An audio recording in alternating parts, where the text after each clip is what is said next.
કેવલ અંશો સતકેવલ સાહેબ, સતકેવલ સાહેબ, સતકેવલ સાહેબ.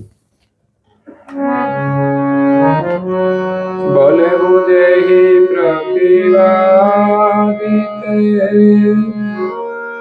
तू मेरे वचन सुनीत रो रो की पीछे इनके कहो गणित.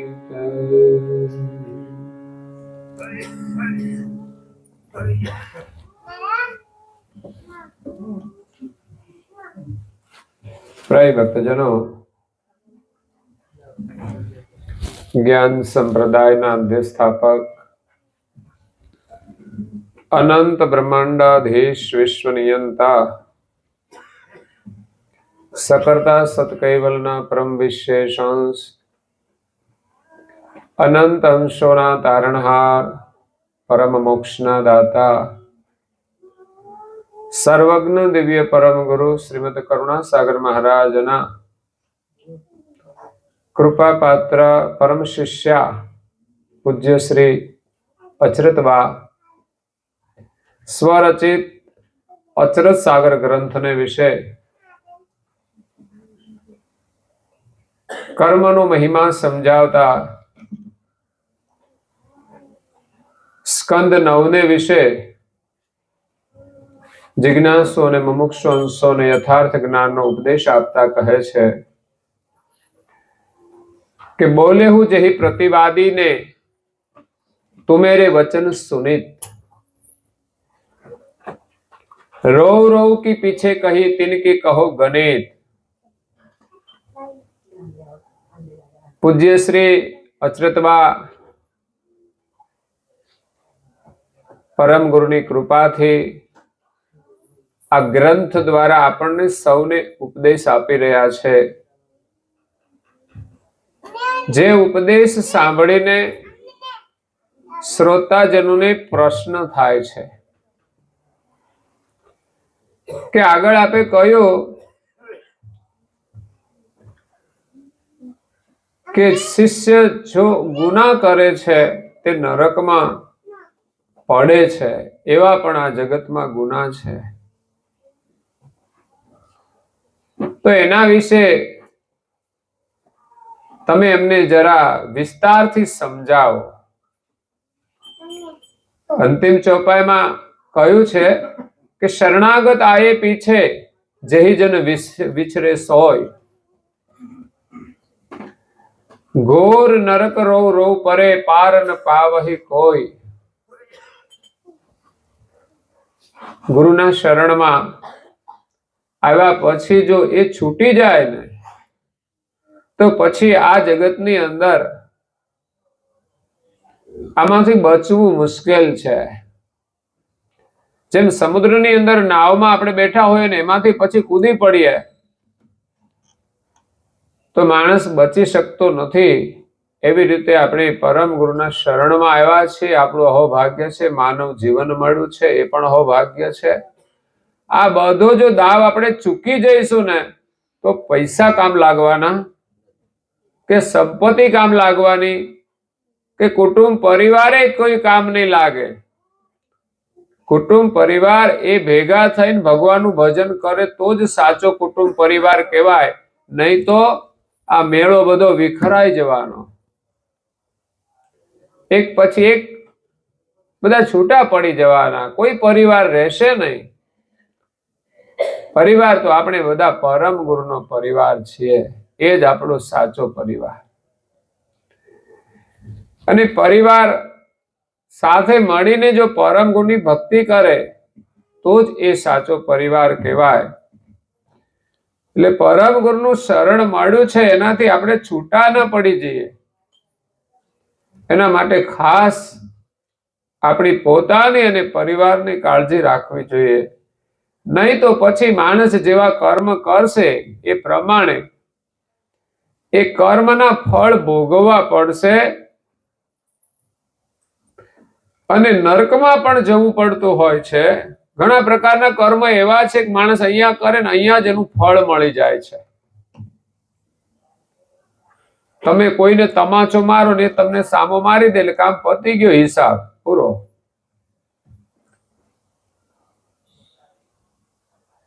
પણ ઘણા કર્મ એવા છે કે જે છૂટતા નથી, એના માટે શરીર ધારણ કરવા પડે છે. તો અહીંયા પૂજ્ય શ્રી અચરતબા કહે છે કે આપણા કર્મમાંથી છૂટવું હોય તો આપણે શું કરવું જોઈએ. માણસ જે કંઈ કર્મ કરે છે એમાંથી છૂટવું મુશ્કેલ છે, ભોગવા સિવાય. તો અચરતબા કહે છે,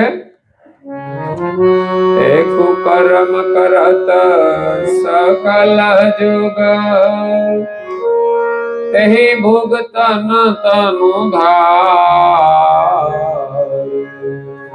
પ્રવિત દોષ નહીં જાવન,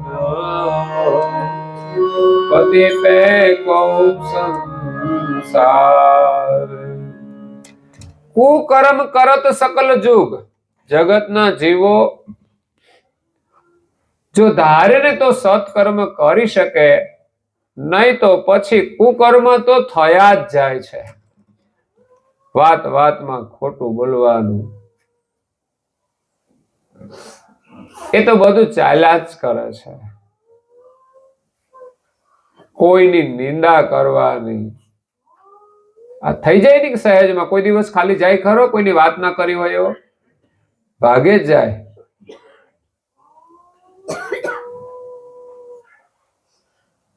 વધારે બોલવાનું બિનજરૂરી, એ લગભગ દિવસ ખાલી ના જાય કે આપણે કશું બોલ્યા ના હોય વધારાનું.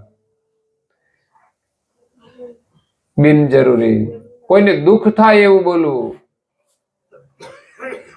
ઘણી પ્રકારના કુકર્મ થાય છે. તેહી ભુગતત તનુધાર, એને ભોગવવા માટે શરીર ધારણ કરવા પડે છે.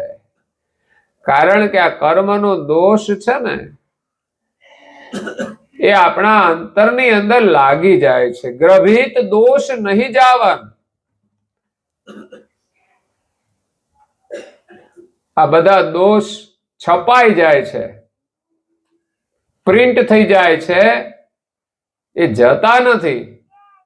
પતિ પે કૌ સંસાર, એટલે આવા દોષના કારણે આ જીવાત્મા પછી આ સંસારમાંથી માલિક પાસે જઈ શકતા નથી, પણ એના કર્મ એને આ સંસાર ચક્રની અંદર ફેરવે છે, ચકડોળમાં ફેરવે છે. શામાં? એટલે બધા ચકડોળે ચડ્યા છે. આમ તો લોકોને છે ને ચકડોળમાં બેહવાની બહુ મજા આવતી હોય છે અને મજા કરે છે, પણ બીક પણ લાગતી હોય છે. તો ચકડોળ બે પ્રકારના આવે, એક આડો અને બીજો ઊભો. તમે મેળામાં તો ગયા હશો, ચકડોળમાં પણ બેઠા હશો.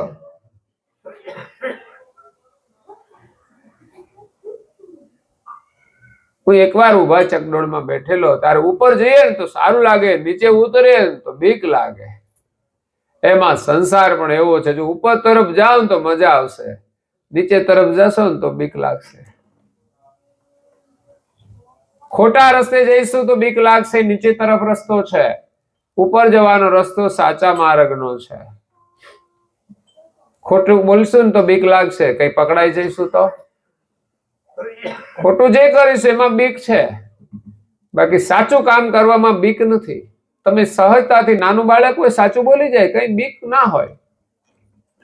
જ્યારે મોટા માણસો બીકના કારણે કેટલું જૂઠું બોલતા હોય છે. એક જૂઠ પછી 100 જૂઠ બોલાવે અને પછી એમાંથી નીકળવાનો રસ્તો નથી મળતો. માણસને જૂઠું બોલવાનું નહીં, જૂઠું કરવું પણ પડે છે પછી. એટલે ઊભો ચકડોળ અને આડો ચકડોળ, આ સંસારની અંદર જે જીવ ફરે છે ને બે પ્રકારના ચકડોળમાં ફરે છે. માણસ સંસારની અંદર જે કંઈ પ્રપંચ કરે છે એના કર્મને ભોગવવા માટે આડા ચકડોળમાં ફરે છે. અહીંના કર્મ વિશેષ અહીંયા જ ભોગવવા પડે છે, પણ કોઈ કર્મ અધમ હોય છે એના માટે જીવને નરકની યાત્રા કરવી પડે છે. આ આતંકવાદીઓને ફરી અહીં લવાય પૃથ્વી ઉપર, એને તો નર્ક ભેગા જ કરવા પડે ને. એમ આ જગતની અંદર ઘણા લોકો કેટલાય લોકોનું શોષણ કરતા હોય છે, ગરીબોનું, એને પણ નરકમાં લઈ જવા પડે. એવા ઘણા ગુનાઓ છે જે આ જીવને નરકમાં લઈ જાય છે. વ્યભિચારના ગુના, પર સ્ત્રી સંબંધ, પર પુરુષ સંબંધ,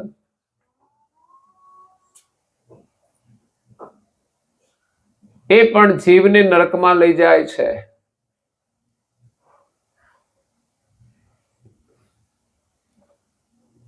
એટલે પાપ કરતા તો કરી લે છે, માત્ર થોડા સમયની મજા હોય છે, પણ આ જીવાત્માને કઈ કાળ સુધી નરકમાં સડવું પડે છે.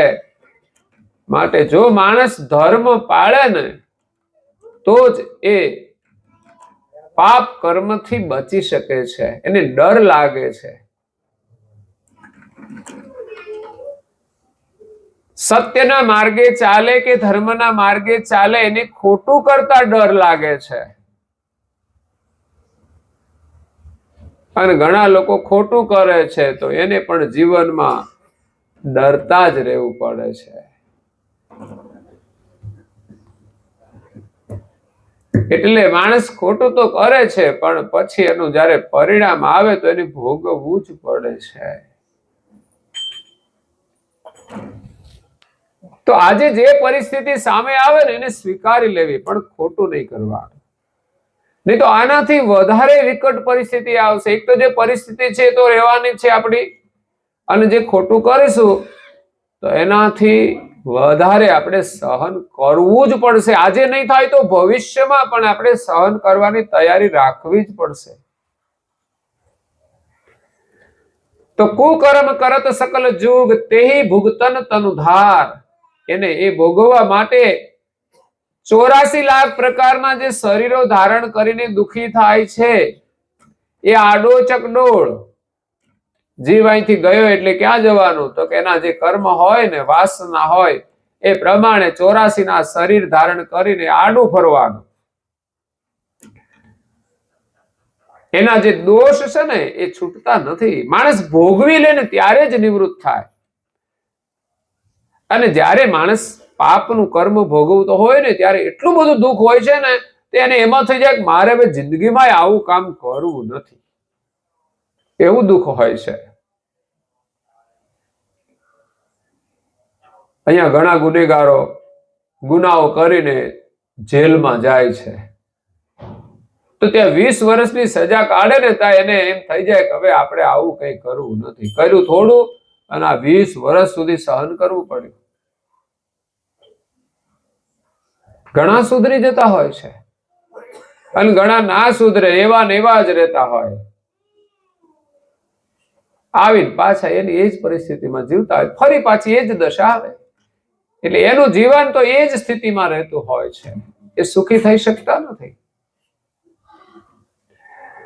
હવે ઉભો ચકડોળ માણસ એ સત્કર્મ કરે ને, પાપ કર્મ ન કરે પણ જીવનમાં સત્કર્મ કરે, ધર્મ કરે, તો કર્મનું ફળ તો ભોગવવું જ પડે છે. આ પૃથ્વી પર એ સારા કર્મ કરે તો પાછું પૃથ્વી પર આવે ને એને સારું સુખ મળે. પણ એથી પણ અધિક કોઈ ધર્મ કર્મ કરે અને એને કોઈ આ સંસારના સુખની ચાહના ના હોય તો પછી ક્યાં જાય? તો જે ઈષ્ટનું એ ભજન કરતો હોય એના ધામમાં જાય છે.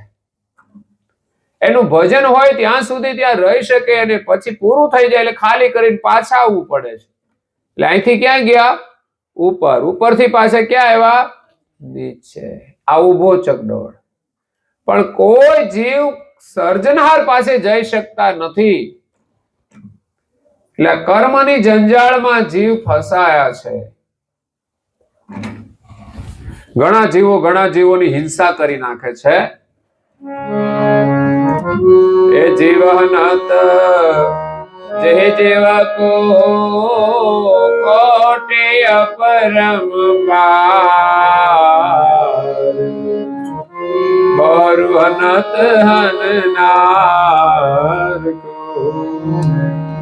सकल वार के वार।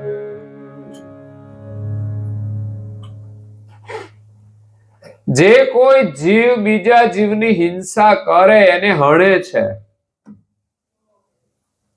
આજે ઘણાનો ધંધો જેવો હોય છે, આખો દિવસ માછલા પકડવાના ધંધા કરે, શું થાય? અનેક જીવોની હિંસા કરે છે। હિંસા તો બધે જ થાય છે, જે કામ કરો એમાં જીવ હિંસા તો થાય જ છે। કીડીઓ મળે, મકોડા મરે, પણ એના માટે અજાણતા જે કંઈ થયું હોય એના સામે એમાંથી નીકળવાના રસ્તા છે। કર્મ તો લાગી જાય છે, પણ એમાંથી છૂટવાના રસ્તા છે। પણ જાણી જોઈને જે જીવની હિંસા કરે છે, કે મુર્ગા રાખે, મોટા કરે અને પછી ડોકું મરડી નાખે, જીવતા બજારમાંથી લઈ આવે અને કાપીને ખાય, એ પછી નરકમાં જાય। ખાવાની થોડી મજા લીધી, પણ એની ખબર નથી કે એને પણ આપણા જેટલું જીવન વાલું હોય છે। હા, જીવ અનંત જેહી જીવકુ, જે જીવ બીજા જીવની હિંસા કરે, કોટિક અપરંપાર, એક નહીં અનેક હિંસાઓ કરે છે, કરોડો જીવની હિંસાઓ કરે છે, પણ ફરી એ જેટલાની હિંસા કરી છે બધાના હાથે એને મરવું પડે છે। એ જીવ ગમે ત્યારે એની પણ હિંસા કરશે, આ કર્મનો બદલો અવશ્ય આપણે આપવો પડે છે, એનું કર્મનું ફળ આપણે ભોગવવું જ પડે છે। એટલે આ જીવ છૂટતો નથી। એક એક હિંસાને માટે એક એક જન્મ લેવો પડે, અને જન્મમાં આપણે કેટલું દુઃખી થવું પડે। હવે જંગલની અંદર આપણે જઈએ, ઘણી વખત ટીવીમાં પણ દેખાય છે બધું, જંગલમાં તો ક્યારેક જઈએ ને ક્યારેક જ જોવા મળે, પણ ડિસ્કવરી ચેનલો ઉપર આ બધું દેખાડતા હોય છે કે એક સિંહ હરણની પાછળ પડે, એનું ડોકું પકડી લે, એટલે પછી એ જીવ છૂટી શકતો નથી, કારણ કે એ જીવે એની હિંસા કરી જશે। આજે એને સિંહ બનાવ્યો અને એને હરણ બનાવ્યો, હવે જાશે ક્યાં?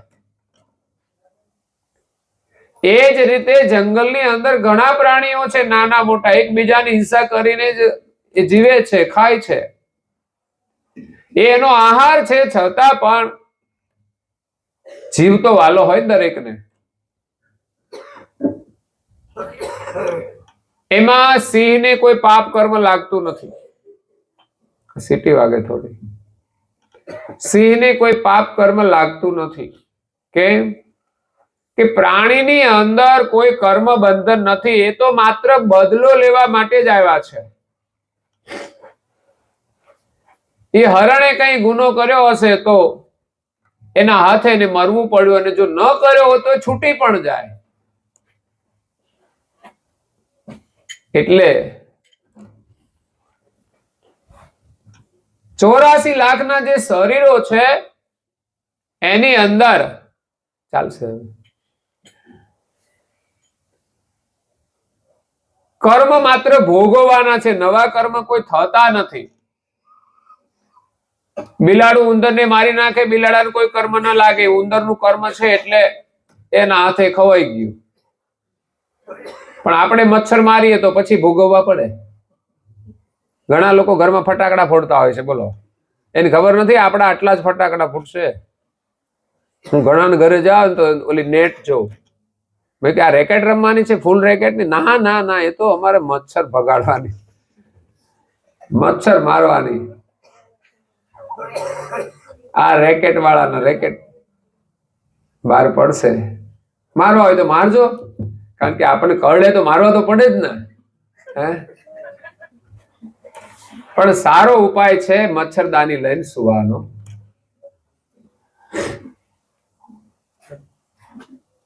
હકીકત. કાં તો તમે એટલી સ્વચ્છતા રાખો, જાળી રાખો કે જેથી મચ્છર ઓછા થાય, અને એથી વિશેષ જરૂર પડે તો મચ્છરદાનીનો ઉપયોગ કરો. સારામાં સારું છે મચ્છર મારવા કરતા. બહુર હનત હનનાર કુ સકલ વાર કે વાર. જેની આપણે હિંસા કરીએ છીએ એ આપણને પાછા હણે છે વારંવાર.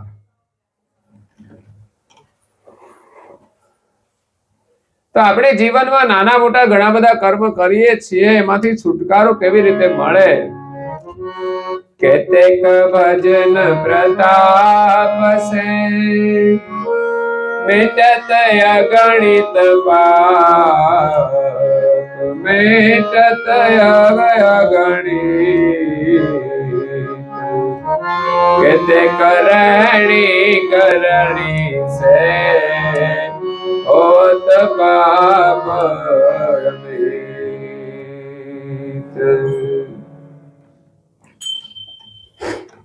માણસ અનીતિ કરે ને તોય પાપ લાગે. કોઈના હકનું આપણે ખાઈ લઈએ એ કઈ પચવાનું નથી. ઘણા લોકો શાકભાજી લેવા જાય ને તો શાકભાજી તો માપે જ આપે, પણ એક બે રીંગણા એમ જ નાખી દે. કાં તો એનું ત્રાજવું હોય ને એમાં નમતું આપ્યું ને પાછું એક રીંગણું નાખી દે. એને ઘરે છોકરા જ નહીં હોય ને, શાકભાજી વાળાને ઘરે છોકરા ના હોય એટલે આપણે કે આપને ભાઈ શું તારું જાય છે, આપણે એક ઓછું લઈએ તો શું આપણું જાય છે? એને પૂરતું આપ્યું છે, તોલીને આપ્યું છે. તમે ભાવ પૂછીને લીધું છે, તમે ઓછાઈ કરાવ્યા હશે, પછી કઈ વધારાનું નાખવાનું હોય? એ રીંગણું લાવે તો ખરા, ઘરે શાક બનાવે, બધા ખાઈ લે ને એક રીંગણું પડ્યું રહે. કેમ પડ્યું રહ્યું? વધારાનું. અને ઘણા લોકો એમ કે વધ્યું છે તો ખાઈ જઈએ, ખાધા પછી તકલીફ થાય પેટમાં. કેમ થયું? તો વધારાનું. પછી જાજરૂની મુલાકાત વધારે લેવી પડે. આ વધારાનું ખાઈએ ને તો ઉપાધિ થાય અને ખોટો ખર્ચોય થાય. એ પચવાનું નથી. છતાં પણ લોકો એમ કે અમારે ધંધો કરવાનો, તો ખોટું તો બોલવું જ પડે કે છે, એના વગર અમારો ધંધો ન થાય, નહીં તો અમારા છોકરા ભૂખ્યા રહે. પણ હકીકત એવું નથી. તમે સાચું બોલીને ધંધો કરો ને તોય તમારો ધંધો ચાલે.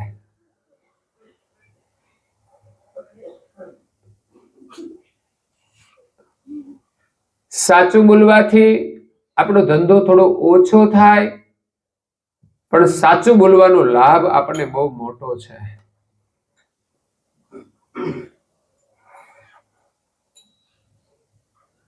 અને એ જ મહાનતા છે, એ જ સમજદારી છે.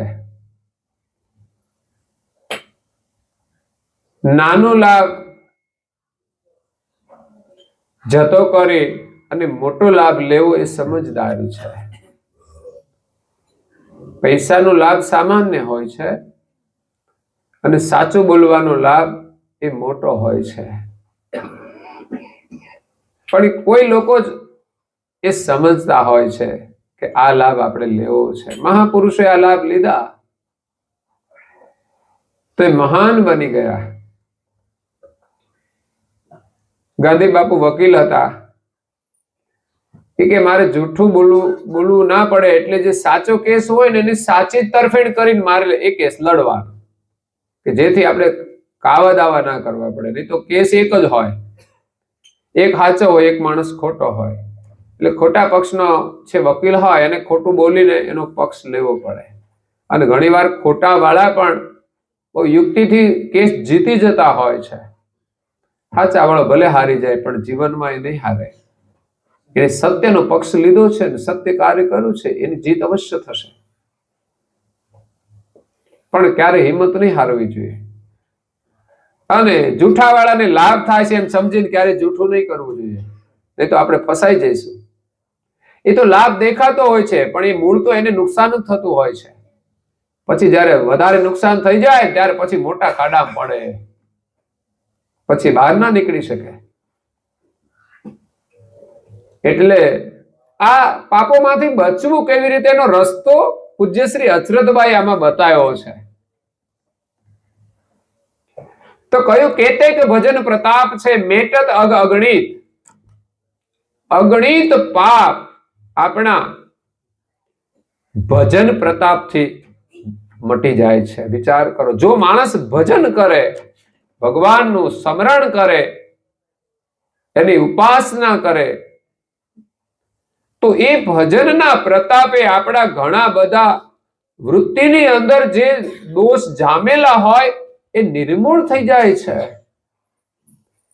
મેં સાંભળ્યું છે કે કોઈ ગુનેગારે ગુનો કર્યો છે, એને 20 વર્ષની સજા પડી છે, પછી એને પસ્તાવો થાય છે અને જેલમાં એ બહુ આદર્શ વ્યવહાર કરે છે, તો એનું સારું બિહેવિયર જોઈ, સારો વ્યવહાર જોઈ અને એને વહેલો છૂટો કરવામાં આવે છે. સજા તો 20 વર્ષની હતી, પણ સારું આચરણ જોઈને એને છૂટો કરવામાં આવે છે. આજે આપણા દેશમાં નક્સલવાદીઓ છે, એ શરણાગત થાય છે. નહીં તો નક્સલવાદીઓને જીવતા ના રહેવા દે, પણ શરણાગત થાય છે તો સારો વ્યવહાર કરવા માટે એને મોકો આપવામાં આવે છે. એમ આપણે જીવનમાં ભજન કરીશું તો પાપો બળી જશે. જો પાપ ન ભોગવવા હોય તો એને બાળવા પડે. ઘણી વસ્તુ આપણે બાળી નાખીએ છીએ, આપણને નડે નહીં. એવી રીતે આપણા પાપો છે આપણે ભોગવવા પડે છે, તો એને આપણે બાળવાના છે. તો ભજન કરવું પડશે.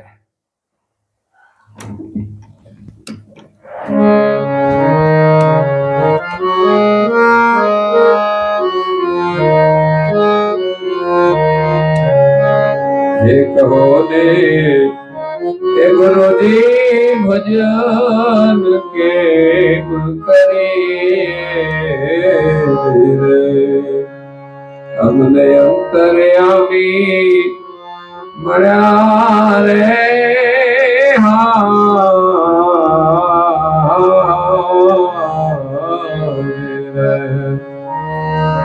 કહો ને ગુરુજી ભજન કેમ કરે.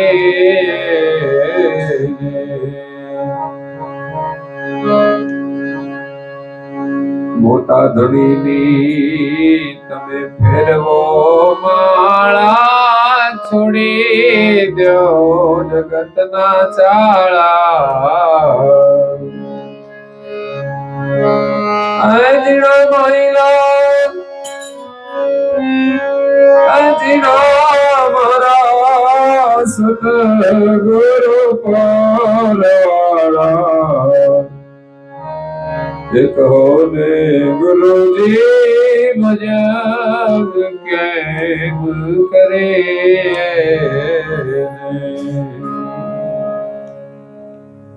ગુરુના શરણે જઈને ગુરુનો જે મંત્ર હોય એનું આપણે ભજન કરીએ, જપ કરીએ, શ્રદ્ધા રાખીને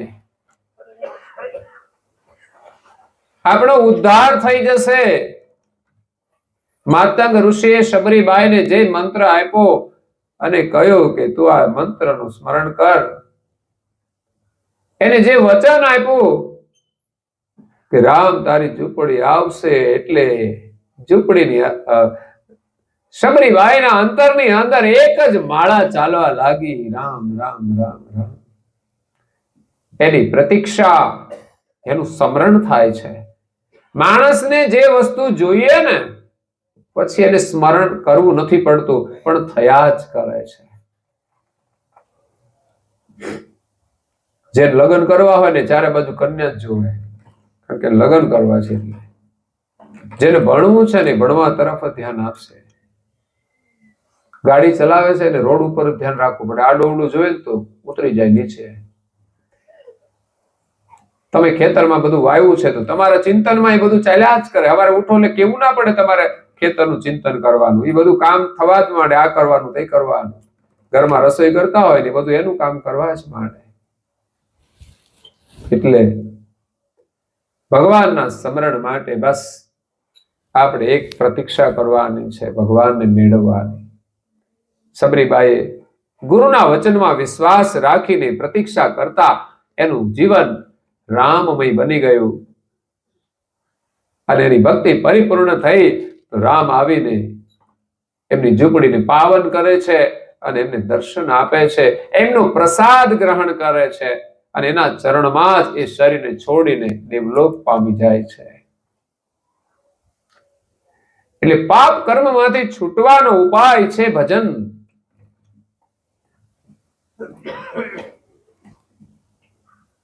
પરમ ગુરુના શરણમાં આવ્યા છીએ. સાચા ધણીની આપણે માળા ફેરવવાની છે, મોટા ધણીની. એ આપણા કર્મને બાળીને એમના શરણમાં લેશે. કેતેક રેણી કરણી સે હોવત પાપ અનિત.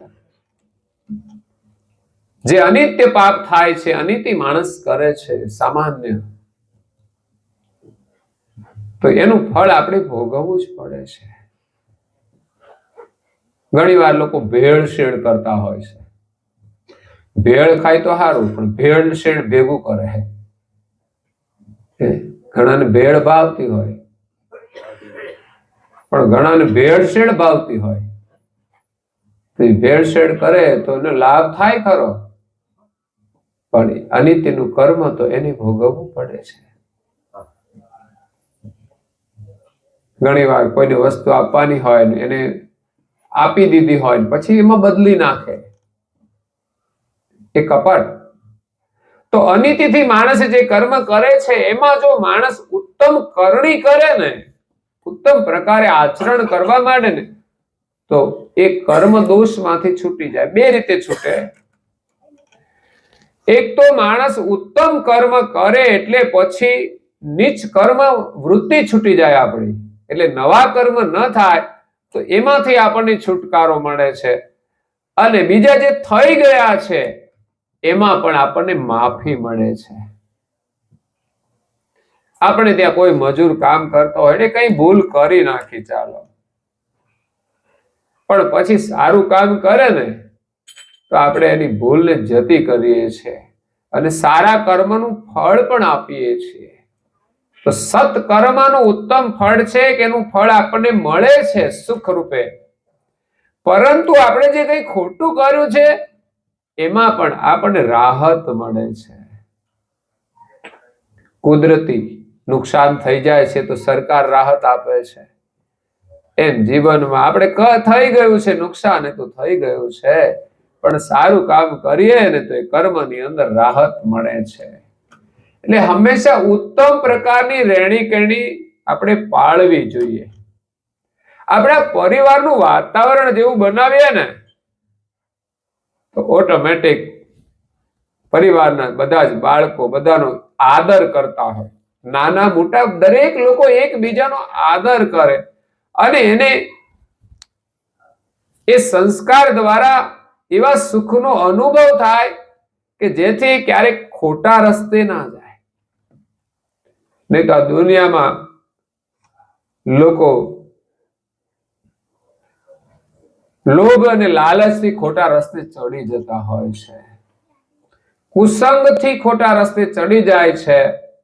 એમાં એને સુખ તો નથી મળતું, પણ પરિણામે એને દુઃખ મળે છે અને જીવન પણ એમાં ખતમ થઈ જાય છે. એટલું જ નહીં, એની મોટી સજા કે પછી એને આવું ઉત્તમ માનવ જીવન મળતું નથી. 84ના ચક્કરની અંદર એને ફરવું પડે છે, એને દુઃખી થવું પડે છે. અહીંથી દુઃખથી આપણે છૂટવા માટે ગમે તે કરીએ પણ છૂટવાના નથી. કદાચ અહીંથી શરીર છૂટી જાય તો પણ એના દુઃખનો અંત નથી આવતો. દુઃખનો અંત આપણે માનવ જીવનમાં જ લાવવાનો છે અને ઉત્તમ પ્રકારે આચરણ કરીને લાવવાનો છે. જ્યારે આપણે ઉત્તમ પ્રકારનું આચરણ કરીએ ત્યારે બીજાને સુખ મળે છે. અગર તો બીજાના આપણે દુઃખ દૂર કરીએ એનું નામ ઉત્તમ આચરણ છે. પર દુઃખ કુ હર લેત. તો એ ઉત્તમ આચરણ બીજાના દુઃખને દૂર કરે, આપણા દુઃખને પણ દૂર કરી દે છે, આપણા પાપને પણ દૂર કરી દે છે. માણસ કઈ કર્મ કરી નાખે છે પછી એમાંથી છૂટવાનો એક સુંદર ઉપાય છે કે ભગવાનની પ્રાર્થના કરે કે ભગવાન, હું હવે આ ફરી ભૂલ નહીં કરું, અને એ વચન જો પાળે ને તો આગળ એમની કરેલી ભૂલ છે ને એનું પાપ એને ભોગવવું ના પડે, ભગવાન એને માફી આપે.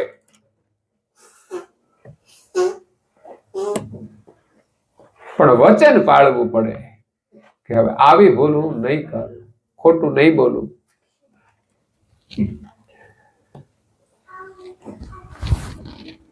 તો એક બતાવ્યું ભજનથી આપણા પાપ બળે છે, બીજું સદવ્યવહારથી આપણા પાપ બળે છે. અનિતિથી કરેલા કર્મ સદવ્યવહારથી જાય છે. કેતેક શીલ વ્રત સમદમે દયાદીન તેજાત અલ્પ ગુનાય અનુચિતન કે ગણત નહીં નિજ દાત. કેટલાક પાપ છે એ શીલવ્રત ચારિત્ર નું પાલન કરવાથી આપણું ચારિત્ર પવિત્ર હોય. સમદમ આપણો જે પ્રાણ છે ને એ સમ્યક ચાલે. માણસ હંમેશા શાંત ચિત્તથી કામ કરે, સારો વિચાર કરે તો એનો પ્રણવ છે ને સમદમ ચાલતો હોય છે, જેમાં એ કોઈ ખોટો વિચાર ન કરે. કર્મ તો બાજુની વાત છે, પણ પેલા તો વિચાર માણસને આવે છે, અને વિચાર આવે ત્યાં વેગ વધી જાય. કોઈના પ્રત્યે જો દ્વેષ આવે, ગુસ્સો આવે તો એ પ્રણવની ગતિ વધી જાય છે. જ્યારે માણસને કોઈ ચિંતા ન હોય, કોઈના પ્રત્યે રાગ દ્વેષ ન હોય તો એનું પ્રણવ એકદમ સમ્યક ચાલતો હોય, જેમ પાણી સ્થિરતાપૂર્વક ચાલ્યું જતું હોય. અને જ્યારે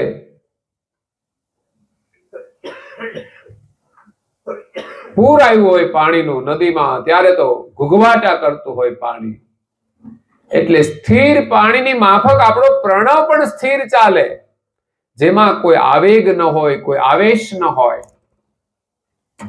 કોઈ લોભ ને લાલચ પણ ન હોય. એક સ્થિરતા છે પ્રણવની, અને એનાથી જ આપણું મન સ્થિર રહે છે. એટલે શીલવ્રત વ્રતનું પાલન કરવું. શીલવંત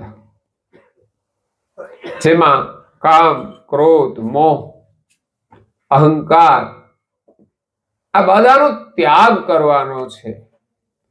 કામ, ક્રોધ, મોહ તજી અહંકારા હરખ શોક અભિમાન વિકારા. આ સંસારમાં કઈ આપણને મળી જાય તો બહુ ખુશ ના થવું, અને જતું રહે તો બહુ દુખી ન થવું. સંસારનો ક્રમ છે, એનો જન્મ થયો, એનું મૃત્યુ થયું છે. એ વસ્તુ આપણને મળી અને છૂટી ગઈ. આપણે સારા જુતિયા લાવ્યા, પહેરીને ખુશ થયા, પછી ગયા દર્શન કરવા મંદિરે, મંદિરેથી દર્શન કરીને આવ્યા તો જુતિયા ગાયબ થઈ ગયા. ચોરે એનું કામ કર્યું, અને આપણે ભગવાનના દર્શન કરવા ગયા હતા, એનાથી આનંદ લેવાનો છે, ગયા તો ગયા, બસ એનું આયુષ્ય પૂરું થઈ ગયું. આપણી સાથેનું લેણા દેવી નહીં હોય એટલે ગયા. આપણે બહુ સારા કામ કર્યા છે એટલે રહ્યા નહીં. આપણું જે નુકસાન થવાનું છે થાય જ જાય છે. કરનારે કર્મ કર્યું છે, પણ આપણું નુકસાન એની સાથે જોડાયેલું જ હશે, નહીં તો ના થાય. એટલે શીલવ્રતનું પાલન, કામ, સંસારની જે કામનાઓ છે ને માણસને દુખી કરે છે. જરૂરિયાત બરાબર છે, પણ અતિરેક કામનાઓ માણસને દુખી કરે છે. ક્યારેક માણસને ધર્મ ભૂલાવી દે છે, અનૈતિક કર્મ કરાવે છે, અધમ પાપ કરાવે છે. એક નાની કામનામાંથી જ એનો જન્મ થયો હોય છે. બાળકનો જન્મ થાય ત્યારે તો નાનું જ હોય છે ને, એ 1.5-2 કિલોનું હોય જ, પણ પછી તો 2-3 મણનું થઈ જાય ને, પછી વધારે પાપ કરે. નાનું કર્મ છે ને, એ નાનું બાળક છે, એ નાનો વિચાર છે, પણ જેમ જેમ મોટો થાય ને પછી મોટા કર્મની અંદર પરિવર્તિત થઈ જાય છે. નાનું બાળક કઈ કર્મ નથી કરતું, પણ માણસ મોટો થઈ જાય છે પછી કેટલા કર્મ કરે છે. નાનું બાળક સહજ ભાવે વર્તન કરે છે. જો આપણે ગુણ લેવા હોય ને તો બાળકના માંથી ગુણ લેવાના છે. બાળપણનું જીવન કેટલું સુખી હતું. ભૂલાતી નથી એ સુખી જિંદગી ને, સુખી જિંદગી ને હમેશા હતી યાદ સુખી જિંદગી ને, સુખી જિંદગી ને. સુખી જિંદગી બાલપણમાં ગુજારે, સુખી જિંદગી બાલપણમાં ગુજારે,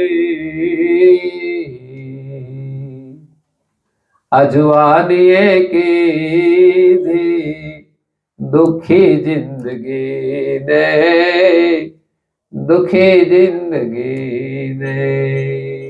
કેટલા સુંદર ભજનો આપણે સમજાવે છે. બાળપણમાં કેવું સુખ હતું, કોઈ ચિંતા જ નહીં. પણ બાળપણની અંદર કોઈ કાવા દાવાય નથી હોતા. મોટા થયા પછી પણ જો બાળકની જેમ જીવતા આવડી જાય ને તો એનું જીવન બાળકની જેમ જ સુખી રહે છે. બાળપણની અંદર કેમ કાવા દાવા નહોતા? કે મા બાપના ભરોસે હતા. મોટા થયા પછી એનો બહુ ભરોસો નથી હોતો.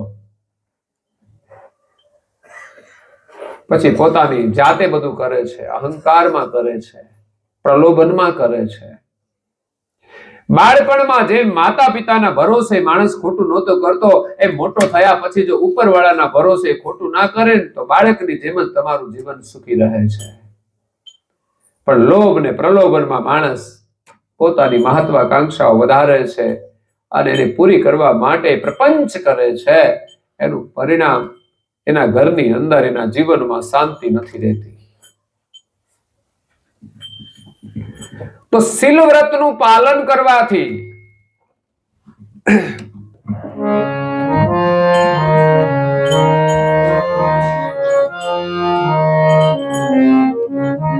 શીલવંત સાધુને વારે વાર નબીએ પાનવાઈ, જેના બદલે નહીં રતમાન.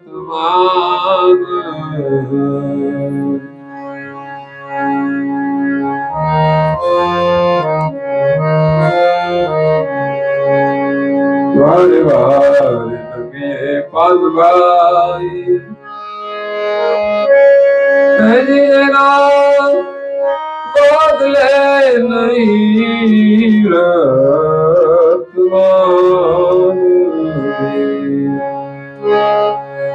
ચિતની રોતે જાને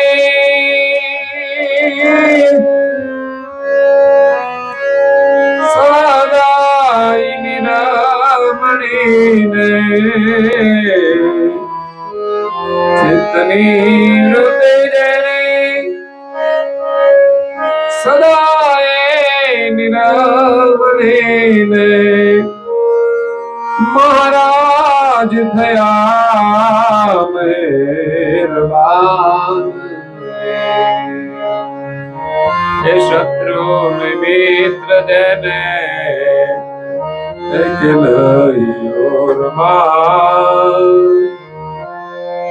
એ પરમાર્થમાં જાતિ પ્રેત, મને કર્મ વાણી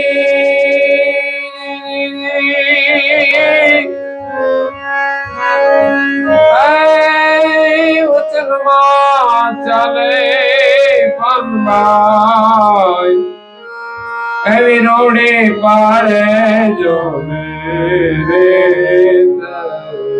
શીલવંત સાધુ ને વારે વારે નમીએ પાનબાઈ જેના બદલે નહીં રતમાં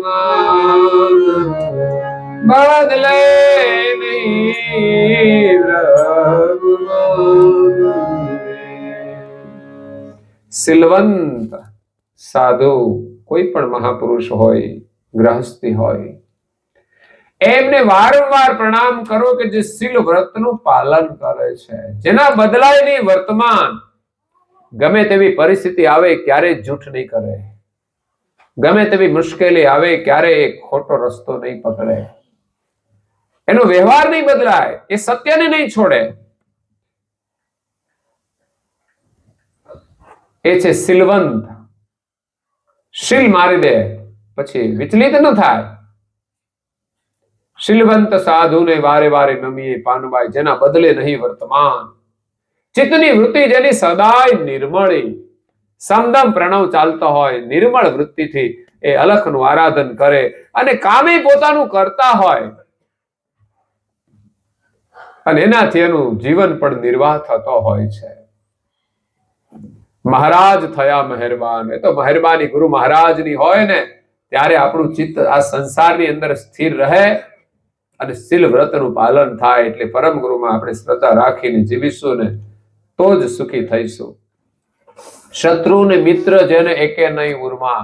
આ દુનિયામાં કોઈ આપણો મિત્ર નહીં અને કોઈ આપણો શત્રુ નહીં. એક પરમાત્મા જ આપણા સર્વસ્વ છે. એની સાથે જ વિશ્વાસ. આ સંસારમાં તો બહુ કોઈનો વિશ્વાસ રહેતો નથી. ક્યારે લોકો દગો આપી દે કઈ ખબર નહીં.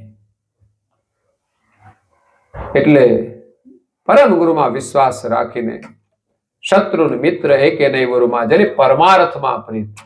આપણે કોઈ મતલબ નહીં, માત્ર પરમાર્થ વૃત્તિથી જીવન જીવવાનું છે. બસ બધાનું સારું થાય, આપણાથી કોઈનું ખરાબ ન થાય.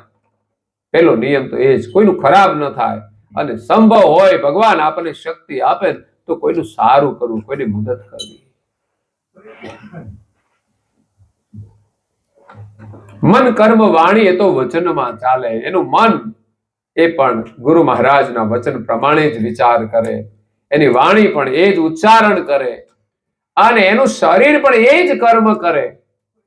ત્રણેયથી માણસ જો પવિત્ર બને, ગુરુના વચને ચાલે ને અને એ પ્રમાણેની જો રીત પાળે રૂડી તો એ આ કર્મ બંધનમાંથી છૂટી જાય. એટલે કેટલાક કર્મ છે શીલ વ્રતનું પાલન કરવાથી, સમદમપણે રહેવાથી, અને કેટલાક છે દયા દીન તેજા, દયા રાખવાથી, દીનતા, નમ્રતા, વિનમ્રતા. બીજાની આગળ આપણે હંમેશા નાના બનીને રહીએ, નમ્રતાથી વાત કરીએ. આપણી પાસે ભલે સામર્થ્ય હોય છતાં એનું પ્રદર્શન ન કરતા આપણે દરેકની આગળ નાના બનીને વિનમ્ર થઈને. એક વડીલ વ્યક્તિ હોય ને ઘરના બાળક સાથે પણ બહુ વિનમ્રતાથી વાત કરતી હોય છે. એવું નહીં કે માત્ર આદેશ જ આપવાનો, આમ કરો માં, આમ કરો માં. અરે નાનું બાળક છે, એની સાથે તમે જેટલી વિનમ્રતાથી વાત કરશો એનો પ્રભાવ એના જીવનમાં પડશે.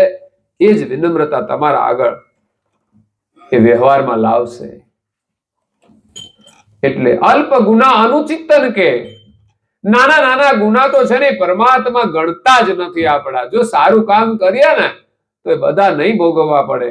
એટલે જે ઉત્તમ કર્મ કરે છે ને જલ્દી પાપ કર્મમાંથી છૂટી જાય છે, એને જલ્દી માનવનો દેહ મળે છે. ગનત નહીં નિજ તાર. અલ્પ ગુના અનુચિંતન કે જે ઈરાદાપૂર્વક ન કર્યા હોય, આપણે ચિંતન કર્યા વગર ઘણા ગુના થઈ જાય છે, એવા અલ્પ ગુના તો માલિક ગણતા જ નથી. પરંતુ જે આપણે લોભ લાલચથી કર્યા હોય, મહત્વાકાંક્ષાથી કર્યા હોય, એમાંથી પણ છૂટવા માટેના પ્રભુએ રસ્તા બતાવ્યા છે.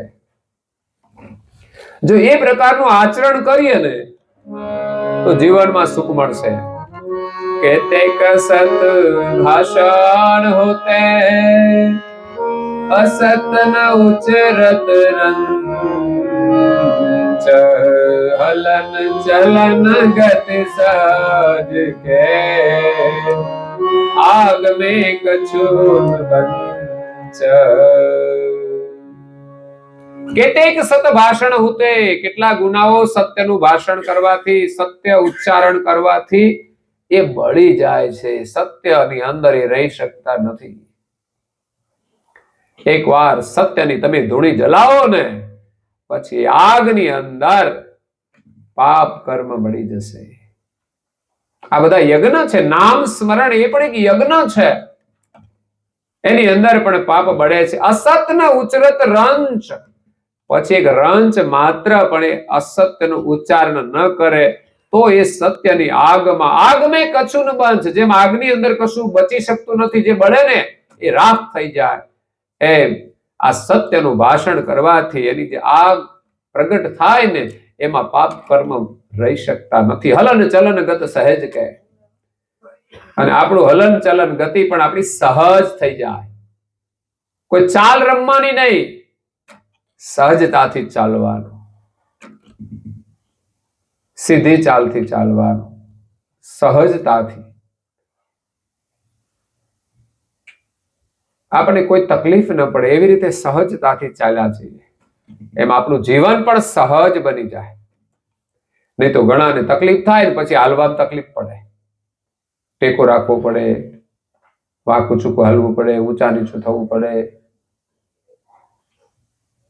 પરંતુ સ્વસ્થ શરીર હોય તો આપણે સહજ રીતે, આપણે કઈ ખબર જ ન પડે, આપણે ચાલ્યા જઈએ તો જીવન પણ એવી રીતે જીવીએ કે સહજ રીતે આપણે બધા કાર્યો થવા જોઈએ. કોઈની અંદર કપટ નહીં, નહીં તો પછી આપણને વાંકા હાલતા કરી દેશે. માણસને સીધું ચાલવું છે પણ કેમ વાંકા થઈ જાય છે? તો કઈક તકલીફ તો છે જ. કોઈ પણ દુઃખ આપણા કોઈ કર્મને લઈને જ આવે છે. એટલે વિચાર કરવાનો કે આમાંથી છૂટું હોય તો આપણે સંકલ્પ કરીએ કે હવે પછી આવા કર્મ નહીં કરીએ, અને બીજો સંકલ્પ કરવાનો કે આપણે હંમેશા સારું કામ કરીએ, બીજાને સુખરૂપ બનીએ. તો એ આપણું સત્કર્મ આપણા દુષ્કર્મમાંથી આપણને છોડાવશે, રાહત આપશે. ઘણી વખત કર્મની પીડા તો આપણે ભોગવીએ છીએ, પણ જ્યારે આપણા વિચારો સારા હોય ને ત્યારે એ કર્મનું દુઃખ આપણા માટે ઘણું હળવું થઈ જાય છે. ભગવત સ્મરણ કરવાથી જે કર્મનો ભોગવટો તો ચાલે છે પણ એની અસર બહુ ઓછી થઈ જાય છે. એ મોટો પ્રભાવ છે.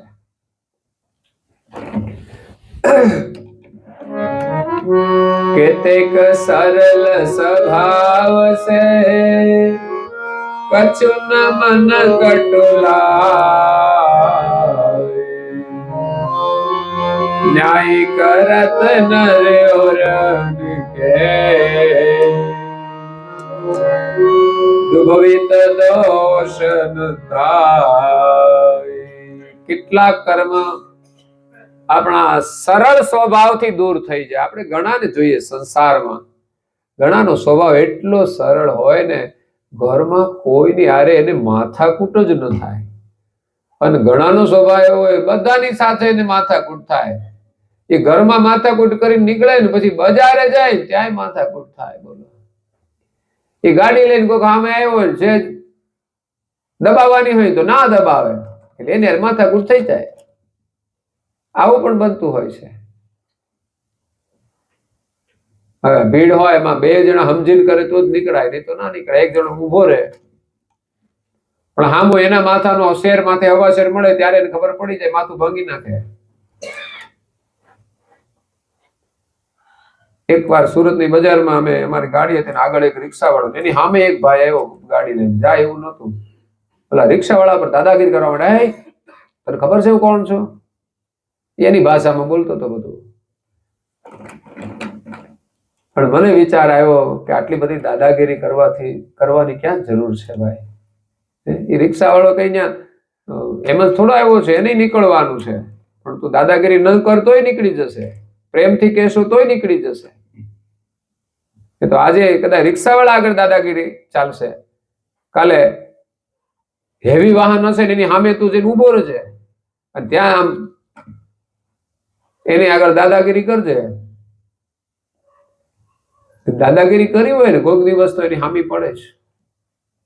કુદરતનો નિયમ છે.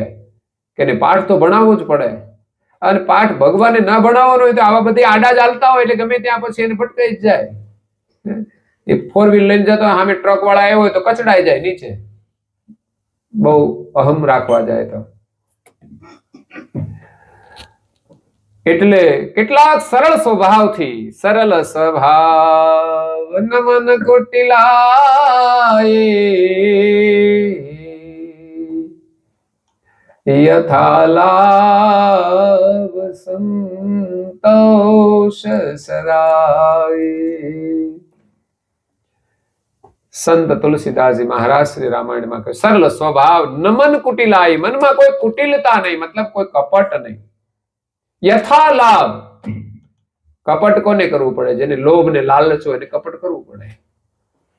પરંતુ જેના મનમાં કોઈ કુટિલતા નથી, કોઈ કપટ નથી, એને જે લાભ મળે ને એમાં સંતોષ હોય છે, એને પછી ખોટું ક્યાં કરવાનું હોય, એ તો સરળ સ્વભાવે જીવન જીવે છે.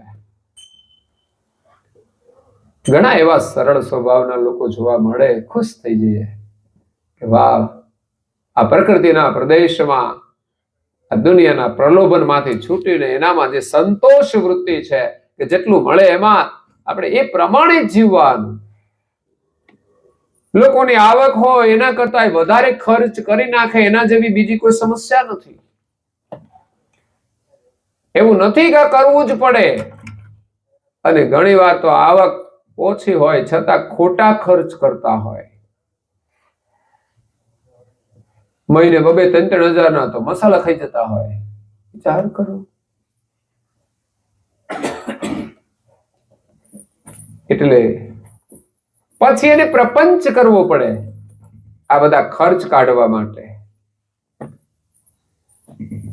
એટલે સરળ સ્વભાવ હોય ને એના પાપ કર્મ છૂટી જાય. કછુન મન કટુલાય, એના મનની અંદર કોઈના પ્રત્યે કટુ ભાવ નથી હોતો, કોઈ કુટિલતા નથી હોતી, કોઈના પ્રત્યે કપટ નથી હોતું. ન્યાય કરત નર ઓરન કે, એવા માણસો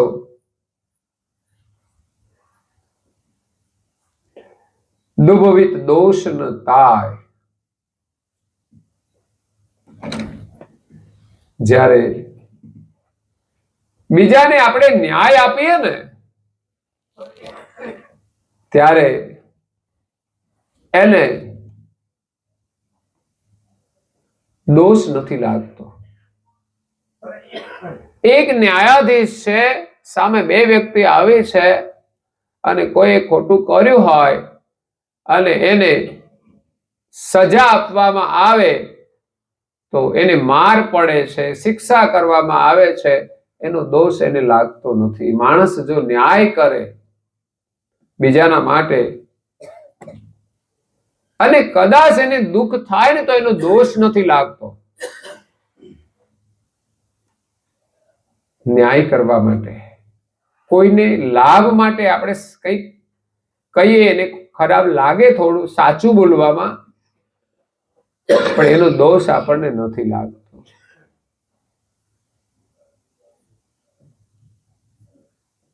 એટલે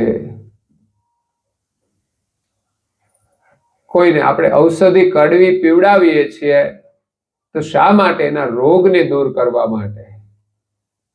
એમ કદાચ આપણે ન્યાય કરીએ ને કદાચ કોઈને ખોટું લાગે કે દુઃખ લાગે તો એનો કોઈ દોષ લાગતો નથી. એટલે હંમેશા સરળ સ્વભાવથી રહેવાનું અને ન્યાયથી રહેવાનું છે.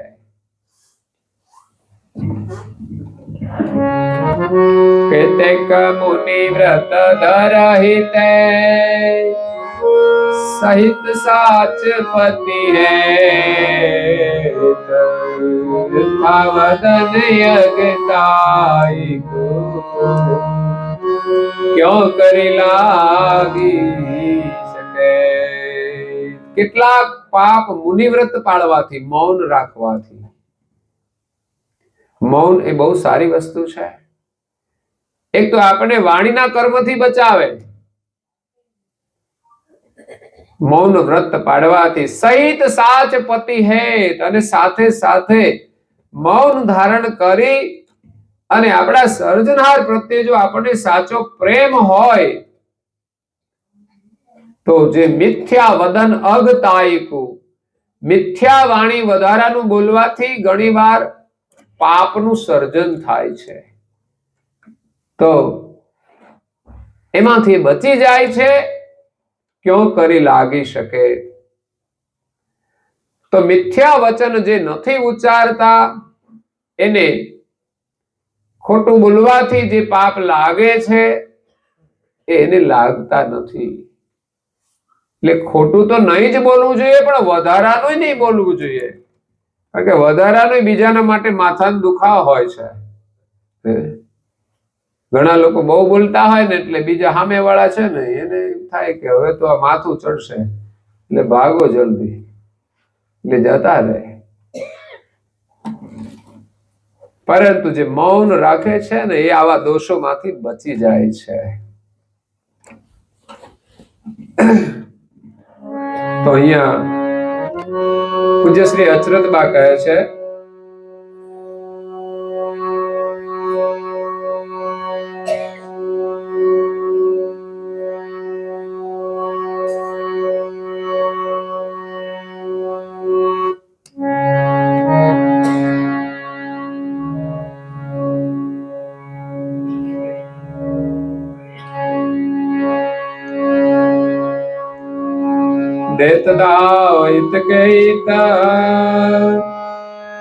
इतके नहीं गुनेगार के विस आठे गुण को कवन काज कीरदार.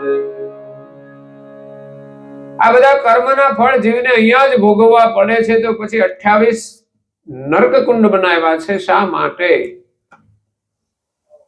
સર્જનહારે આ સૃષ્ટિ બનાવી, એમાં કર્મ પ્રમાણે ફળ ભોગવવા માટે અહીંયા ને અહીંયા સુખ દુઃખ મળે છે. મનુષ્ય શરીરમાં સુખ દુઃખ આવે છે, અને આ શરીર છૂટ્યા પછી 84 માં જે ફરે છે એના કર્મનું ફળ જ છે. પણ એક્સ્ટ્રા નરકકુંડ બનાવ્યા છે, જેના ફળ ભોગવવા માટે આ 84 ની યોનિમાં પણ કોઈ એવું દુઃખ નથી કે એને એમાં નખાય. એટલે એના માટે વધારેમાં વધારે કડક શિક્ષા. માણસ એવા કોઈ ગુના કે અપરાધ કરે જેના માટે જેલ પર્યાપ્ત નથી હોતી, જ્યાં એને બહુ કષ્ટ સહન કરવું પડે એવી જગ્યાએ મોકલી દે છે. એમાં જગતની અંદર જે અધમ ગુનાઓ કરે છે એના માટે સર્જનહારે 28 પ્રકારના નરકકુંડ બનાવ્યા છે. એમાં પૂજ્ય શ્રી અચરતબાએ જે વાત લખી છે, પૂજ્ય શ્રી નારણદાસજી મહારાજશ્રીએ પણ એનું વર્ણન કર્યું છે. 28 નરકકુંડનું ખાલી વાત લખી છે, પણ શાસ્ત્રોની અંદર 28 નરકકુંડના નામ આપવામાં આવ્યા છે. એમાં એક છે તામિશ્ર નરકકુંડ, પર ધન, પર સ્ત્રી, પર પુત્રનું હરણ કરનાર એ આ નરકમાં જાય છે. અંધતા મિશ્ર, કોઈને માણસ દગો આપે, પછી ક્યારેક ગ્રહસ્થ જીવનમાં પણ એકબીજાને દગો આપી દેતા હોય છે, તો એવા પાપો કરીને એમાં જાય છે. રૌરવ નામનું નરક છે. નિર અપરાધ પ્રાણીઓની હિંસા માણસ કરે છે, ખાય છે. આજે શિકાર કરીને ખાતા હોય, કેટલી જાતના પ્રાણીઓની હિંસા થાય છે, એક નહીં. આજે અડધી દુનિયા છે ને એનાથી વધારે લોકો માંસાહાર કરે છે. કોઈ કાચીડા ખાતા હોય, કોઈ સાપ ખાતા હોય, કોઈ દેડકા ખાતા હોય, બધું ખાય છે લોકો. તાજું તાજું ખાય, જીવતી વસ્તુઓ રાખે અને કે ના તાજું આ મારે જોઈએ છે એ જ આપે. એ બધા ક્યાં જવાના? રૌરવ નરકમાં. મહારૌરવ પ્રાણીઓને દુખી કરીને પોતાના શરીરનું જે પોષણ કરે ને એને રૌરવ. પેલા તો ખાલી ઘણા ધંધો કરતા હોય મારવાનો, વેચતા હોય, જે ખાય એને પછી આ મહારૌરવમાં જવું પડે. કુંભી પાપ, પશુ અને પક્ષીને મારી માંસ રાંધીને ખાય, એને તેલની કડામાં બાળવામાં આવે છે જીવને. દુઃખી થવું પડશે. તો જેવું સામાજિકને તમે દુઃખી કર્યું છે, ઘણા લોકો ડાયરેક્ટ એના શરીરને બાળી દેતા હોય છે જીવતા. મશીનથી લોકોને મારવામાં આવે છે, પ્રાણીઓને મારવામાં આવે છે. કાલસૂત્ર, પછી અસિત પત્રવન, શુકરમુખ, અંધકૂપ, કૃમિ ભોજન, 11મું છે સંદર્શ નર્ક, તપ્ત સુરમી, 12મું છે વજ્રકંટક, શાલ્મલી નર્ક, વૈતરણી, ઓલી આવે છે ને વૈતરણી, મર્યા પછી લોકો કર્મકાંડ કરે ને પછી કે ગાય લાવો ને પછી વૈતરણી તરવાની.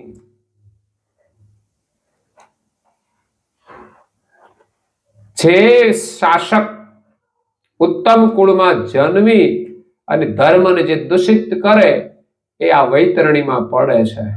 કઈથી એમાંથી તરવાનું છે? સત્કર્મ સિવાય. પણ પાછળથી લોકો કર્મકાંડ કરાવીને સંતોષ માને છે કે આ વૈતરણી તરી જશે.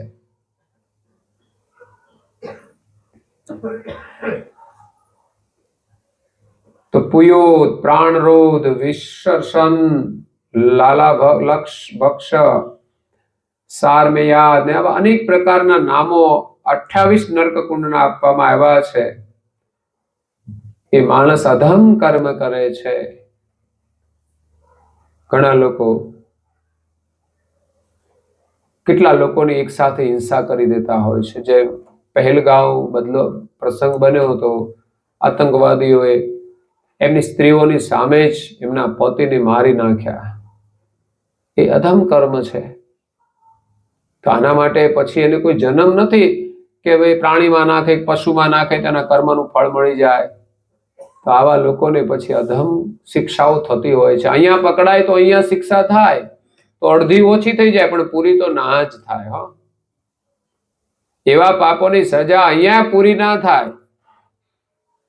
એટલે આપણે હંમેશા નાના નાના પાપ કર્મથી પણ બચવું, કારણ કે નાનું મચ્છર કરડે તોય તકલીફ તો થાય છે, થાય કે નહીં? તો નાનું કર્મ પણ આપણને દુઃખી તો કરે જ છે.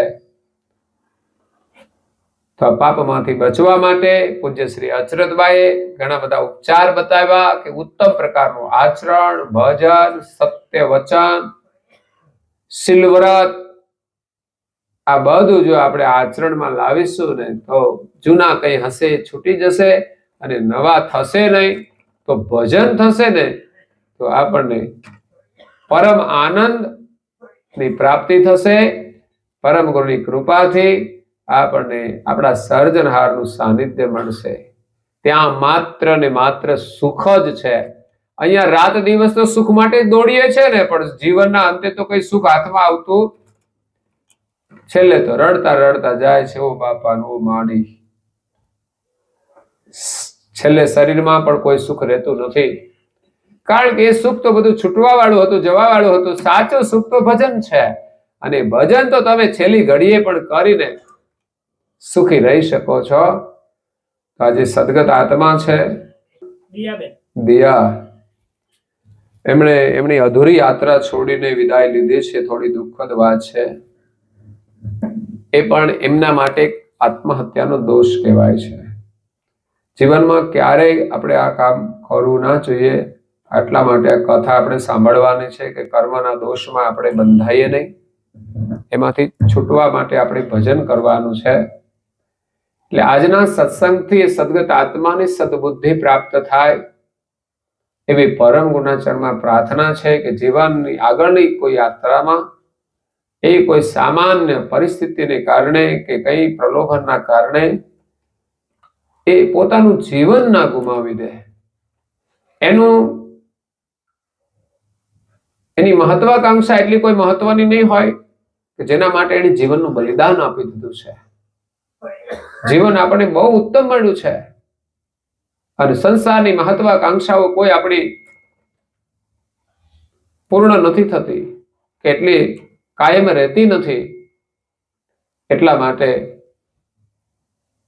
થોડી સમજદારી જોઈએ, થોડી સહનશીલતા જોઈએ. જીવનમાં ડગલે ને પગલે દુઃખ આવવાનું છે. જો આપણે સહન નહીં કરીએ ને સમજ નહીં રાખીએ તો સુખ નહીં મળે. એટલે ક્યારેક અજ્ઞાન વસાત નાદાનીની અંદર આ કાર્યો થતા હોય છે.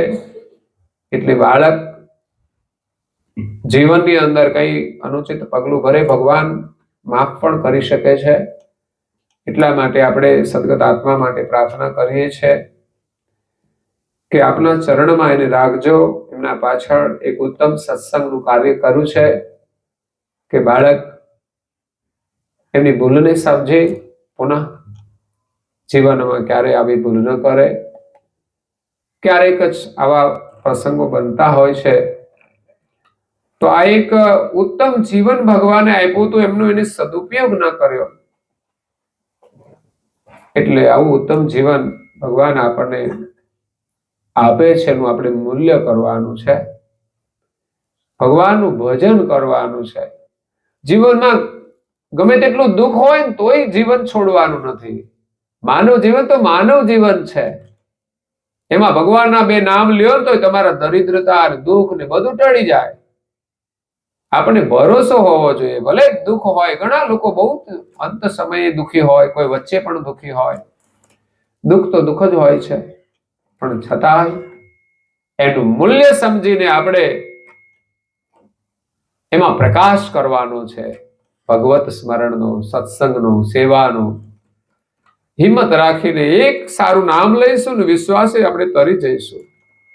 ભગવાનના નામની અંદર બહુ અદ્ભુત સામર્થ્ય છે. એ કોઈ સામાન્ય નામ નથી હોતું. માત્ર આપણી શ્રદ્ધા જોડાવી જોઈએ. વિશ્વાસ સાથે એનું નામ લીધું ને તો સમજવાનું કે તમારું દુઃખ ટળી જ જશે.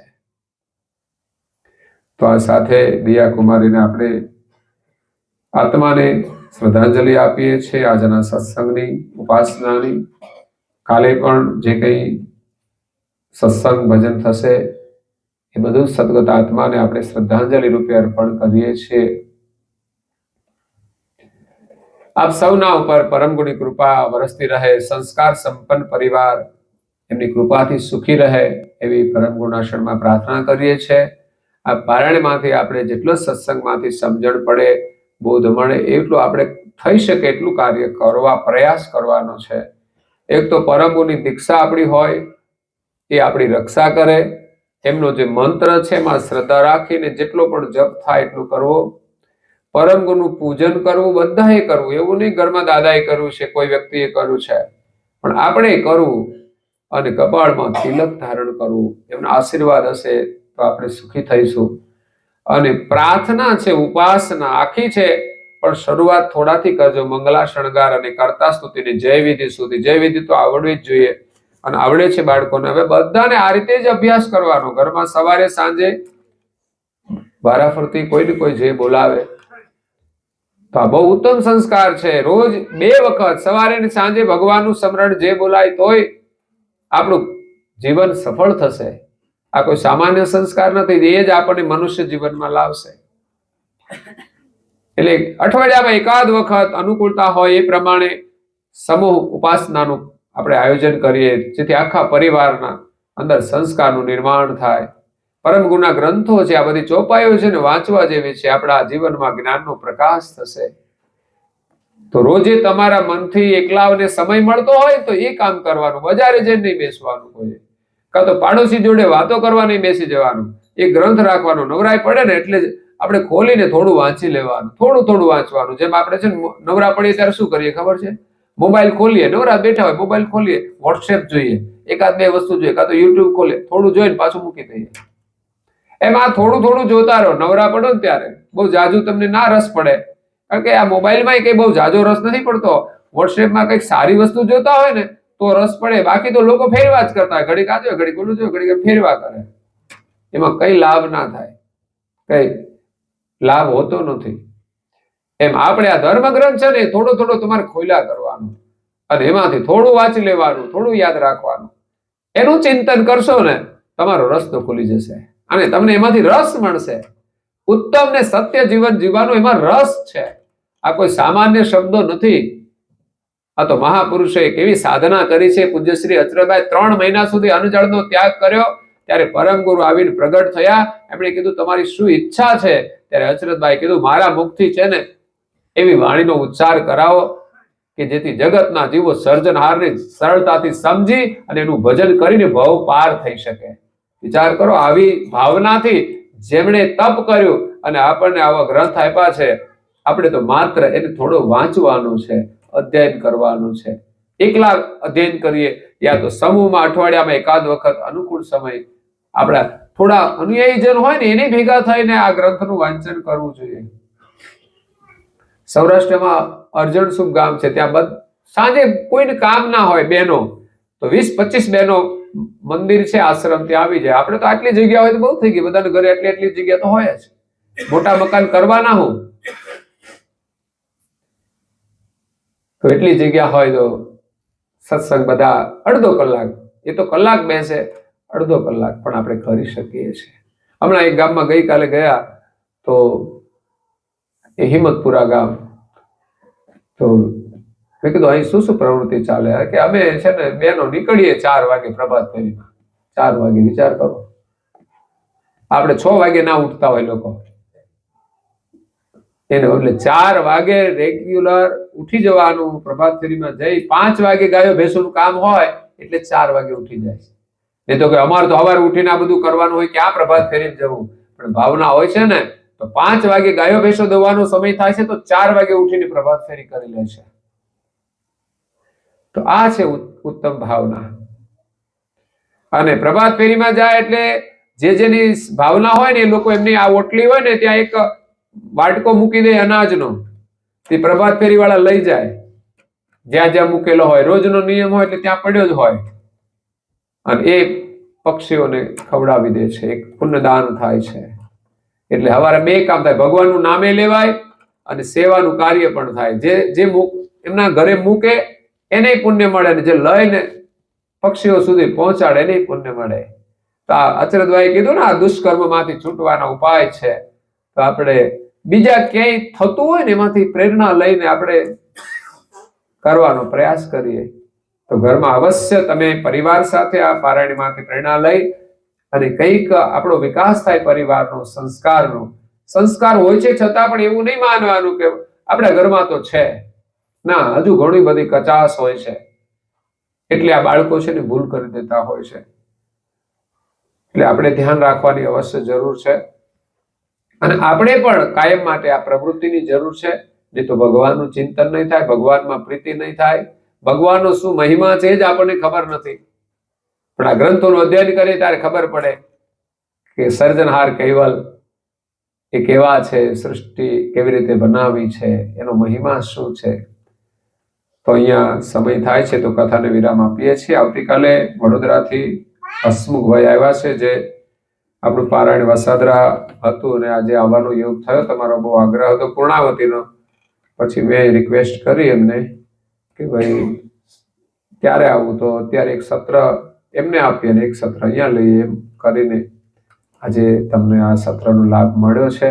આવતીકાલે હસમુખભાઈ છે, ગ્રહસ્થી છે, પણ બહુ સરસ એક કાયમને માટે દર અઠવાડિયે એમના ઘરે સત્સંગ રાખે છે. બીજા ભક્તો ત્યાં આવે છે.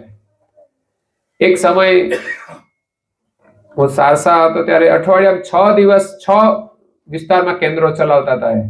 ડેઈલી સર્વિસ, કામેથી આવી 8 વાગે અને સત્સંગમાં જવાનું. ક્યારેક મોડા આવ્યા હોય તો સીધા જતા રહેવાનું, કારણ કે વડોદરા તો મોટું, અલગ અલગ જગ્યાએ કેન્દ્રો ચાલતા હોય. તો એક કથા પૂરી થઈ ગયા પછી 10 વાગે 11 વાગે ઘરે આવીને ખાય. એટલે એમની સત્સંગની ભાવના છે. ગ્રંથોનો અભ્યાસ નિરંતર એને ચાલે છે. એમ આપણે બધાએ પણ કરવાનો. ગૃહસ્થાશ્રમમાં પણ આપણે ઘણું બધું સારું કામ કરી શકીએ છીએ. તો બહુ સરળ સ્વભાવના વ્યક્તિ છે, સેવાભાવી વ્યક્તિ છે. આજે એનો કામ ધંધો છે છતાં એ સેવા માટે જ આવે છે. આપણી પાસે ટાઈમ નથી હોતો. આપણે તો આપણા પ્રસંગ માટે ટાઈમ કાઢ્યો છે, પણ હું એમ કહું તમે આવજો આ પૂનમે પાછા, તો પછી કેટલા ટાઈમ મળશે? કામ ધંધો હોય ને એને છે, છતાં પણ હું એની ટાઈમ કહું કે અમારે 2 પારાયણ ભેગા છે, તમારે આવવાનું છે, તો એ કામની વ્યવસ્થા કરીને આવે છે. જો કે અહીંથી એક બીજું પારાયણ એને કરવા આપવાનું હતું, પણ મારા પ્રોગ્રામ ફર્યો એટલે પછી તો બોરોલે એમને અહીંથી જવાનું હતું, પણ મારો આગળનો પ્રોગ્રામ પૂનમ પછી ગયો એટલે પૂનમ પછી વાળાનો ફેરફાર થશે, એમને કરવું પડશે. તો આ રીતે આપણે બધા આવતીકાલે પણ સરસ લાભ લઈશું અને પરમ ગુરુના આશીર્વાદ લઈશું. કૈવલ મંત્ર લેખન બધા કરજો અને અમારા મંદિરની અંદર એ મંત્ર લેખનનું યોગદાન બધા આપજો. એમાં તો કોઈ સભ્ય બાકી ના રહે. જેને લખતા આવડે ને એ બધા જ 5 મિનિટ લખજો અને વર્ષમાં એકાદ પુસ્તિકા લખાશે. એમ 2-3 વર્ષ હજુ કામ ચાલે ત્યાં સુધી આપણે આ યજ્ઞની અંદર રોજ 120 મંત્રની આહુતિ આપવાની અને પરમ ગુરુના આશીર્વાદ લેવાના છે. તો ધન જેટલું આપી શકાય એટલું, પણ મંત્ર તો બધા જ લખીને આપી શકશે. જે વૃદ્ધ હશે, નિવૃત્ત હશે, એ પણ બધા લખીને આપશે. તો તમને પરિવારને બધાને આશીર્વાદ મળશે. એ જ શુભકામના સાથે અહીંયા મારી વાણીને હું વિરામ આપું છું. અસ્તુ સત કેવલ સાહેબ. आद्य सक्रत स्वराज करुणेश केवल करता की स्वामी महाराज की श्रीमद करुणा सागर महाराज की श्री नारायण दास जी महाराज की श्री बलदेव दास जी महाराज की श्री भगवान दास जी महाराज की श्री प्रयागदास जी महाराज की श्री सीतरदास जी महाराज की श्री अविचरदास जी महाराज की श्री धर्मप्रियदास जी महाराज की श्री सब संतन की श्री सब देवन की श्री ज्ञान संप्रदाय की श्री गुरु गादी सालसापुरी की श्री कैवल धाम की कथा सत्संग पूर्णावती का सत केवल साहेब, सत केवल साहेब, सत केवल साहेब. 3 વાર પગે લાગવાનું છે માથું નમાવીને. સત કેવલ સાહેબ.